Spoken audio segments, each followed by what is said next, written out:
Welcome to Channel 404. Tonight, we open 3 files from the corrupted sector. A household appliance with an infinite appetite, a commuter who literally lost his mind, and the day the Earth decided to let us go. Do not adjust your reality. Watch. Case File 333, Singularity Motor. Mrs. Merriweather only wanted to clean the dust bunnies under the sofa, but the Vortex 9 vacuum cleaner had an insatiable appetite. It began with a mechanical shift. The motor's hum deepened, transforming from a whine into the terrifying low-frequency roar of a jet turbine. First the dust went, then the color of the carpet went. Mary watched in horror as the nozzle inhaled the floral pattern, leaving behind only a raw, white, untextured surface.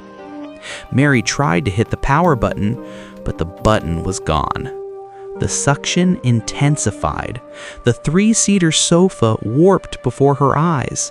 It softened like Play-Doh, stretched into a thin noodle, and was sucked into the narrow 3-inch hose with a loud, wet slurp. Next was the cat. The cat didn't scream, it just poured into the hose like fluffy liquid. The house began to shudder. The walls bowed inward. The wallpaper peeled away like banana skin, flying into the vacuum's maw. Mary scrambled to unplug it, but she saw the most terrifying detail of all. The cord wasn't plugged in. The machine was drawing power from the void itself. When the police arrived, 42 Elm Street was gone. There was only a flat, perfectly clean patch of dirt. In the center sat the Vortex 9. Its dust bag was only slightly inflated, as if it had merely eaten a light snack. The officer swears that when he pressed his ear to the plastic casing, he heard a faint sound inside.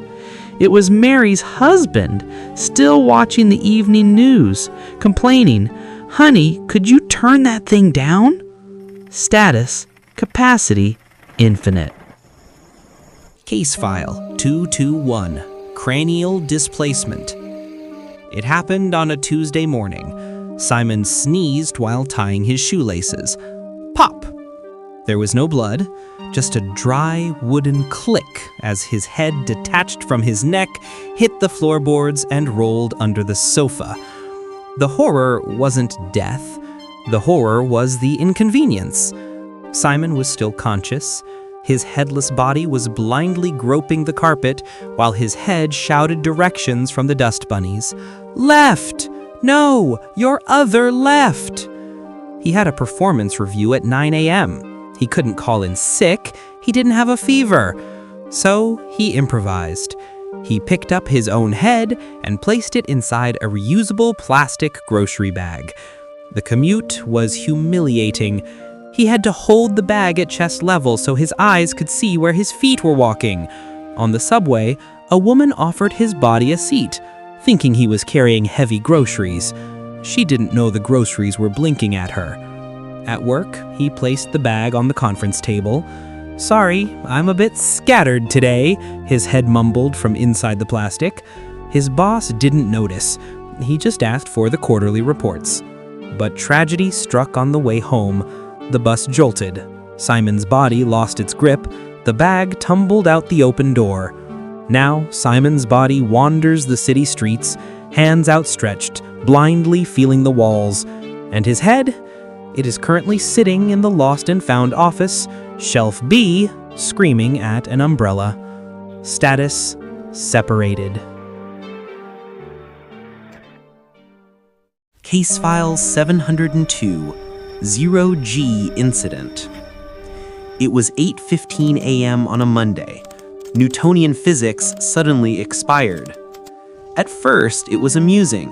Coffee floated out of cups, hovering like mercury bubbles in the air. Cats swam confusedly at waist height. But 30 seconds later, the true horror began. The Earth didn't want us anymore.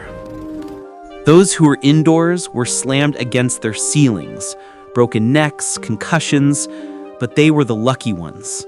Those who were outside fell into the sky. The blue sky was no longer beautiful. It was a gaping, infinite mouth. Thousands of people soared upward like released balloons. Commuters still clutched their briefcases. Students tried to swim, but the air was too thin to offer resistance. The screams were only audible until the troposphere. After that, the cold and lack of oxygen silenced everyone. Now, if you have a telescope, you can see them.